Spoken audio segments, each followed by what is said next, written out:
আমার টাকা দেন। বুঝলো, তুমি আমার চিনতে পারো নাই, আমি সুমি। আচ্ছা ভাড়া কত? 100 টাকা হইব। 500 টাকা আছে, এটা তুমি পুরাটাই রেখে দাও। আমি কারো ফাও টাকা নিই না। এই লো, আপনার 400 টাকা।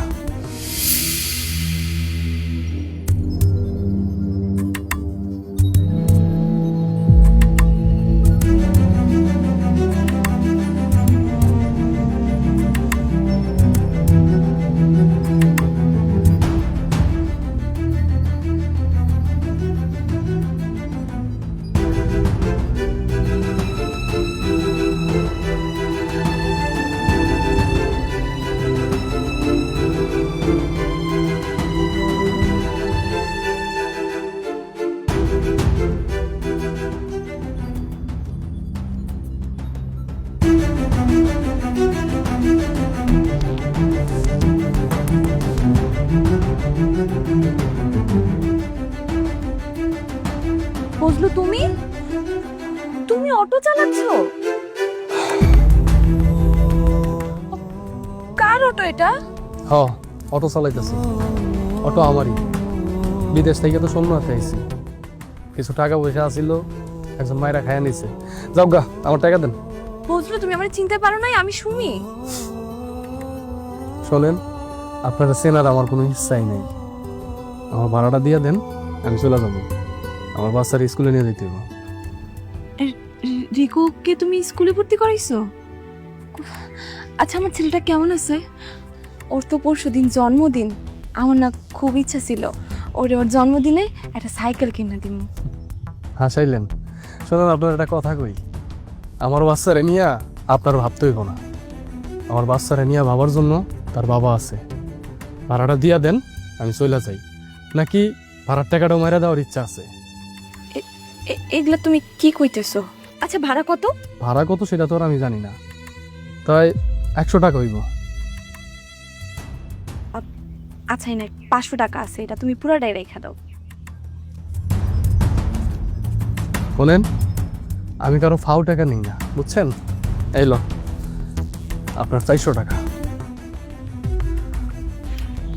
আচ্ছা বুঝলে, একটা কথা বলি, তোমার অটো চালাতে কষ্ট হয় না? কষ্ট না? আমরা যারা প্রবাসীরা আছি না, তারা এর চাইতেও 1000 গুণ বেশি কষ্ট করি। কষ্ট আমি পাইছি যেদিন প্রবাস থেকে গ্রামে আইছি, নিজের বাড়িতে আইছি। বাড়িতে আওয়ার পরে অনেক বড় একটা কষ্ট পেয়েছি। একটা কাল বৈশাখী জ্বর আইসা আমার সাধারণ সংসারটা বাইঙ্গা তসতস করে দিছে। আমার নাদার বাচ্চাটার জীবনটা নষ্ট করে দিছে। আপনার এইসব কথা কয়ে লাভ কি? আপনাদের কথা কওয়া মানে তো গাছের কয়া একই কথা। আসলে না, আপনার একটা উপদেশ দিই। আমি তো আপনার বয়সে বড়, তাই না?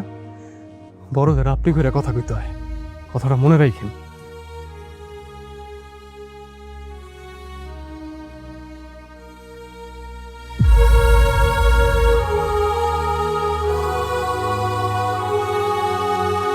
খবরদার, তুই এই বাড়িতে আইসস কি লেগা?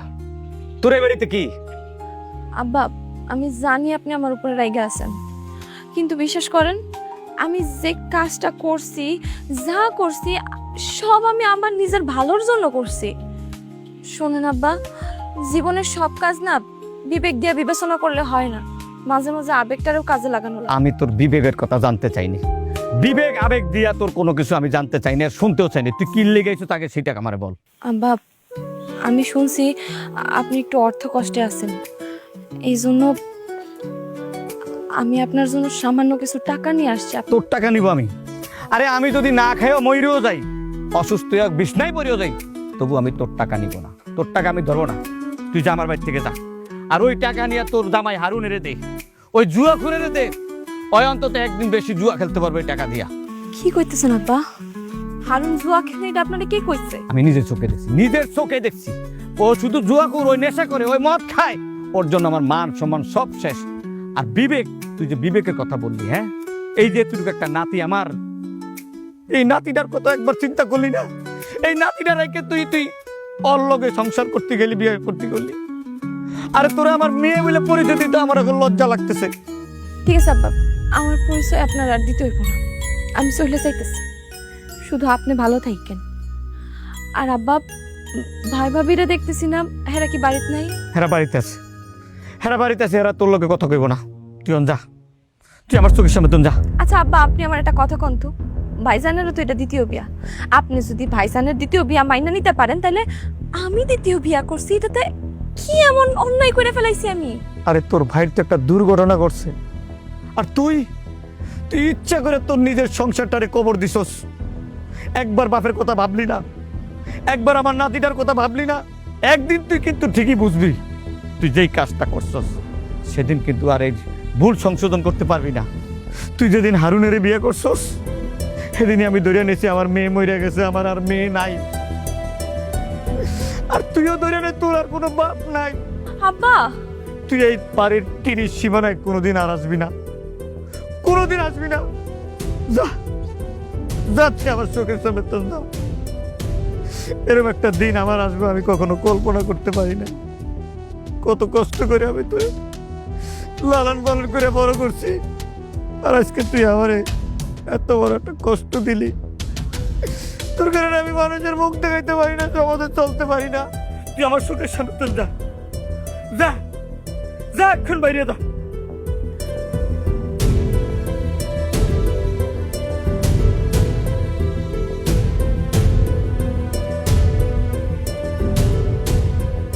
আচ্ছা, তোমার কি মনে হয় মীরা কি ভাইয়াকে ম্যানেজ করতে পারবে? আর এটা কি বল, মীরা তোমার ভাইয়াকে এক তড়িতে ম্যানেজ করে ফেলবে। মীরার সে ক্ষমতা আছে, তুমি দেখো নাই আমাদের ভার্সিটি পোলা পান স্যার থেকে সবাই মীরার জন্য পাগল। মীরাকে দেখে কি তোমার কি মানে কম সুন্দরী মনে হয়? কিন্তু যাই বলো, ভাইয়া যে মানুষ, ও মনে হয় না রাজ করাতে পারবে। তোমার ভাইয়া মীরাকে দেখলে গলে যাবে, আর মীরা এমন টাইপের একটা মেয়ে যে কোনো পুরুষ দেখলেই তো গলে যায়। হ্যাঁ, যে কোনো পুরুষ দেখলে গলে যাবে মানে? তুমিও কে গলে যাবা নাকি? এই যে তুমি সব কিছুর মধ্যে খেলে আমারে দাঁড় করো, আমি তো তোমাকে ভালোবাসি। আর মীরার থেকে তুমি কত সুন্দর, সুইট। তা ঠিক। মীরা চলে আসছে। কি রে, ভাইয়া কি বললো? ধুর, তোর ভাইয়ের মতো এত বেরসিক ছেলে আমি আমার জীবনে দেখিনি। কেন, কি হয়েছে? কি বলে? আমাকে বলছে ঝিলের মধ্যে নাকি আমাকে সকাল থেকে সন্ধ্যা পর্যন্ত চোবাবে। ভাইয়া এই কথা বলছে তোরে? তো এটা কিছু মাথায় নিস না রে, আসলে ভাইয়া ভাবিকে অনেক বেশি ভালোবাসতো তো তাই। তোর ভাই একটা পাগল, তা না হলে যে চলে গেছে তাকে নিয়ে তো চিন্তা করার কি আছে? না, সে তার কথাই ভাববে, তার কথাই চিন্তা করবে। আর তোর ভাবির থেকে আমি দেখতে শুনতে কোন দিক থেকে খারাপ? না বান্ধবী, তুই আমার ভাবির চেয়ে অনেক বেশি সুন্দর, তাই না? আরে এত হতাশ হোস না তো, এটা প্রথমবার। ভাইয়ার ঠিকই রাজি হয়ে যাবে, তুই ভাইয়ার পিছে কিন্তু লেগে থাক, ছাড়বি না কিন্তু ভাইয়াকে। আচ্ছা ঠিক আছে, এখন চল। কোথায় যাবি? বাড়ি। না রে, তোরা যা, আমার একটু কাজ আছে, আমি চলে যাব। ঠিক আছে, সাবধানে যাস তাহলে। বলছিলাম ভাই, হেই, আমাকে চিনতে পারছেন? তুমি কে? আপনি আমাকে চিনতে পারতেছেন না? আর আমি নীরা, রোজির বান্ধবী। ছোটবেলায় আপনি আমাকে বাচাল বলে ডাকতেন, এখনো চিনতে পারছেন না? আপনি কি বোকা ভাইয়া? হ্যাঁ, চিনতে পারছি। তুমি ছোটবেলায় যেরকম বাসাল ছিলা, এখন ওরকম বাসালি আছো। কি যে বলেন ভাইয়া, আমি তো এখন লাজুক প্রকৃতির হয়ে গেছে, আর এখন আমাকে খোঁচাখুচি করলেও আমার মুখ থেকে একটা শব্দ বের হয় না। আচ্ছা, বুঝতে পারছি। এখন তুমি কি বলতে চাইতেছো সেটা বলো। আমার সাথে কিসের আলাপ তোমার? ভাইয়া, আমি কিন্তু তোমার ব্যাপারে সবকিছুই জানি। আর তুমি একজন মেয়েকে দিয়ে সবাইকে কেন ভাবতেছো? একজন চলে গেছে তাতে কি হয়েছে? আর কারোর জন্য কারো জীবন তো থেমে থাকে না। একটু আশেপাশে দেখো, কত ভালো ভালো মেয়ে আছে। মানে কি কইতে চাইতেছো তুমি? মানে আর কি, তুমি কি কিছুই বুঝো না? আমার দিকে দেখো, বাড়িতে আমার বিয়ের কথা চলছে, কিন্তু আমার কাউকেই ভালো লাগছে না, আমি কাউকেই পছন্দ করতে পারছি না। আর কিভাবে করব বলো? আসলে তোমার মতো তো কাউকে খুঁজে পাচ্ছি না। আরে বাবা, হ্যাঁ, ওই দিনের মাইয়া আমারে বিয়ার প্রস্তাব দেয়। আমাদের গ্রামের ভাষায় একটা কথা আছে, অল্প বয়সে পাইকা গেলে তার ইসরে পাকা কয়। এরপর যদি তুই আমার সামনে পড়ছস তখন থাপড়ায়া। দেখো ভাইয়া, তুমি রাজি হইলে হবা, না হইলে না। তুমি এভাবে আমার সাথে খারাপ ব্যবহার করতেছো কেন? তুমি জানো এলাকার সব পোলাপান আমার পেছনে ঘুরে। এই এলাকার পোলাপাইন তোর পিছনে ঘুরে, তুই এলাকার পোলাপাইনের কাছে যা, আমার কাছে কি? তোমার আমার ভাল লাগে। তো বড় বিয়াদব, হ্যাঁ, ওর বিয়াদবি দেখে তো আমি অবাক হইতেছি। এই এটা কি দেখছস? চিনবো না কেন? চিনি, ঝিল। ঝিল না? হ্যাঁ। এই ঝিলে এমন চোবান চোবামু সকাল থেকে সন্ধ্যা হইব টেরও পাবি না। আর তোরে যদি আমি আরেক দেখছি আমার সামনে তোর খবর আছে জান থেকে যাইতেছি, তবে আমার বিষয়টা একটু চিন্তা করে দেখো। রুমের বিয়া দেব একটা মাইয়া, হ্যাঁ হাঁটুর সমান মাইয়া ওই আমার বিয়ার প্রস্তাব দেয়। দেখ বাজান, মানুষের জীবন না অনেক লম্বা, আর এই ধরনের ঘটনাটা ঘটেই মানুষের জীবনে। তাই আমি কই কি, তুই জীবনটা নতুন করে শুরু কর, তুই একটা বিয়া কর। হ ভাইজান, আমার একটা বান্ধবী আছে নীরা, ও তোমারে খুব পছন্দ করে। মা, আমরা রাজি থাকলে। এই তুই চুপ কর, বেশি পাকনামি করছ না, পাকনা কথা কস। মা আমি এটা কোনোদিনও করতে পারবো না, আমি আর বিয়ে শাদী করবো না, আমি রিকার জন্য কোনো সৎমা নিয়ে আসতে পারবো না। বাবা, হ্যাঁ বাবা বলো। মা এত পচা কেন? মা আমাদের ছেড়ে চলে গেছে কেন? বাবা, মাকে কখনো পচা বলতে হয় না, এই পৃথিবীতে মা হচ্ছে সর্বশ্রেষ্ঠ। বুঝতে পারছো? তুই এত ভালো কেন, তোর লগে এমন কেন ঘটলো? একটা কথাই আছে, ভাগ্যের উপরে কোনোদিন জোর নাই।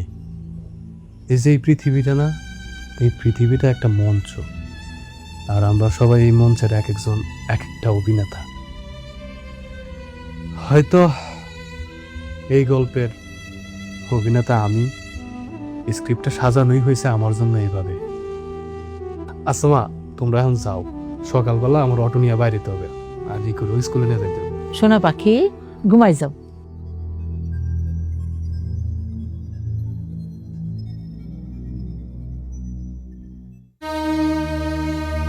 মনটা ভালো নাই বুঝছো, এতগুলা বছর তোমার ছেড়ে বিদেশ থাকতেই।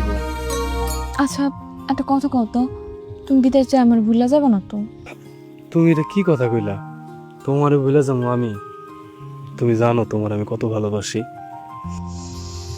ভালো তো আমিও বাসি, কিন্তু ওইখানে কত সুন্দর সুন্দর মাইয়ারা আছে, কত সব বিদেশি বিদেশি সাদা সাদা সুন্দর সুন্দর মাইয়া, ওগুলারে দেখা যদি তোমার আমার মনে না পড়ে, যদি ভুলা যাও। তুই রোকা শোনো, তুমি আমার একমাত্র ভালোবাসা, তোমারে বলা মানে নিজেরা ভুলে যাওয়া। আমার তো মনে হয় তুমি আমারে ভুলা যাইবা। এটা তুমি কি কথা কইলা? তুমি হইতেছ আমার একমাত্র স্বামী, আমার প্রাণের স্বামী, তুমি আমি বিলা থাকতে পারুম কও? আমি তো ভাবতেছি এতগুলা বছর আমি তোমার ছাড়া একলা একলা কেমনে থাকবো। শান্তি পাইলাম। আসলে বিদেশ তো এমনি এমনি যাইতেছি না, তোমার ভবিষ্যৎ, আমার সন্তানের ভবিষ্যৎ, সবার ভবিষ্যতের জন্য যাইতেছি। শোনো, বিদেশ থেকে আসার পর তুমি আর আমি অনেক সুন্দরভাবে সংসার করবে, দেখবা আমাদের আর কোনো দুঃখ কষ্টে থাকবো না। তুমি একদম ঠিক কথা কইছো। তুমি যদি বিদেশ যাও, কিছু অর্থ উপার্জন করো, তাইলে আমার রিকোর ভবিষ্যতের জন্য আর কোনো চিন্তা থাকবো না। বাবা, বাবা, ও বাবা, দেরি হয়ে যাচ্ছে, চলো যাই। বাবা চলো, বাবা চলো।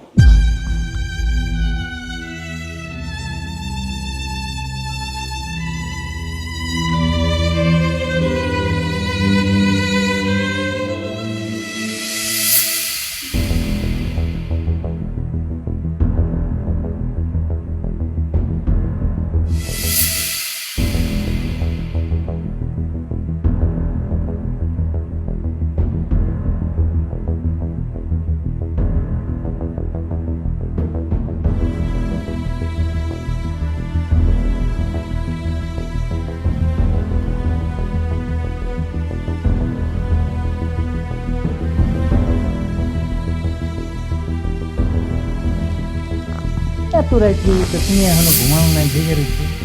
এই তোমার আসার সময় হলো, হ্যাঁ এত রাইট করে কেউ বাসায় আসে, আমার একলা একলা বাসায় ভয় লাগে না? ভয় কেন লাগবে? ভয় লাগবো কেন মানে, চারিদিকে কি বিপদ আপদ শত্রুর কোনো অভাব আছে? হ্যাঁ আমি পুরা বাড়ির মধ্যে একলা, কেউ যদি আমার কোনো ক্ষতি করে দেয়, ধরো ওই বজলু যদি আমার কোনো ক্ষতি করে দেয়, কইলার হয়ে গেল গা। কার এত বুকের পাঠা যে আমার লগে পাঙ্গা লেলো? এতই সোজা হারুনের বউরে কিছু করে দিব। শোনো, আমি খুব ক্লান্ত, আমার ঘুম চাপতেছে না। এই শোনো, তোমার সাথে আমার একটু কথা আছে। কি কথা? কইতেছিলাম কি, তোমার বিয়ার পর থেকে তো আব্বা বিষয়টা মাইনা নিতে পারে নাই, আব্বা তো আমার সাথে কথাই কয় না। আব্বা মনে হয় কি একটু আর্থিক সমস্যার মধ্যে পড়ছে, বুঝছো? আমি খবর পাইছি, আব্বা তো আমার কাছে এমন কিছু কইব না। তুমি কালকে ব্যাংক থেকে কিছু টাকা তুলে আমার দিও, আমি কালকে আব্বারে যাই দিয়াম। কত টাকা? এই ধরো 50,000 টাকার মতো দাও, তাহলে হইব কি আব্বার যে প্রাথমিক সমস্যাটা আছে এই টাকাটা যাইব, পরবর্তীতে আমি আব্বার সাথে আলাপ করে নেব। তোমার কি মাথা মুথা ঠিক আছে? মাথা খারাপ হয়ে গেছে না? এত টাকা দেওয়ার দরকারটা কি? কেন হারুন, তোমার তো এনে সমস্যা থাকার কথা না, আমি তো তোমার টাকা চাইতেছি না। আমি যে বজলুর বাড়ির থেকে 30 লাখ টাকা আনছি, সেই টাকা থেকে তুমি আমারে 50,000 টাকা তুলে দিবা, এনে তো তোমার কোনো সমস্যা থাকার বিষয় আমি দেখতেছি না। আর তাছাড়া 50,000 টাকা না, শুধু আমার এক্সট্রা 20,000 টাকা দিবা। 20,000 টাকা? 20,000 টাকা কেন? 20,000 টাকা এক্সট্রা দিবা, কারণ হইতেছে রিকোর জন্মদিন। আমি ওরে কথা দিছিলাম যে ওর জন্মদিনে আমি ওরে সুন্দর দেখে একটা সাইকেল কিনা দিব। আমার পোলাটার অনেক দিনের শখ আছিল একটা সুন্দর সাইকেলের। ওরে বাপ রে বাপ রে বাপ, পোলার খুব শখ আছিল একটা সাইকেলে। বজলুর পোলার লেগে তোমার দরটা একেবারে উতলায় উঠতেছে। মানে কি? হ্যাঁ, কি বুঝাইতে চাইতেছো তুমি? বজলুর পোলা মানে? আমি মানতাছি ও বজলুর পোলা, কিন্তু ও কিন্তু আমারও পোলা, সেটা তুমি ভুলা যাও না। আর তাছাড়া আমি ওরে খালি উপহারটা দিমো আর চলে আসবো, এক্সট্রা কোনো যোগাযোগ তো আমি রাখতেছি না। মা, আমি এইটুকু করবো না? এত কিছু তোমার করা লাগবে না। টাকার বহুত মূল্য, টাকা কামাইতে অনেক কষ্ট করতে হয়, আমি তো জানি এটার অনেক ঝামেলা আছে। শোনো, কালকে ব্যাংকে যাবা, 20,000 টাকা তুলবা, আব্বারে দিয়ে দিবা। আর একটা পোলা মানুষ, ওরে 1,000 টাকা যদি লাগে 1,000 টাকা আরো তুইলা ওরে চকলেট পকলেট গিফট দিয়ে দিবা। 20,000 টাকা মামা বাড়ির আবদার। আমার এখন ভালো লাগতেছে না, শরীর মরির ঘেমে গেছে তোমার কথা শুনা। মানে কি? তুমি না কেমন বদলাই গেছো।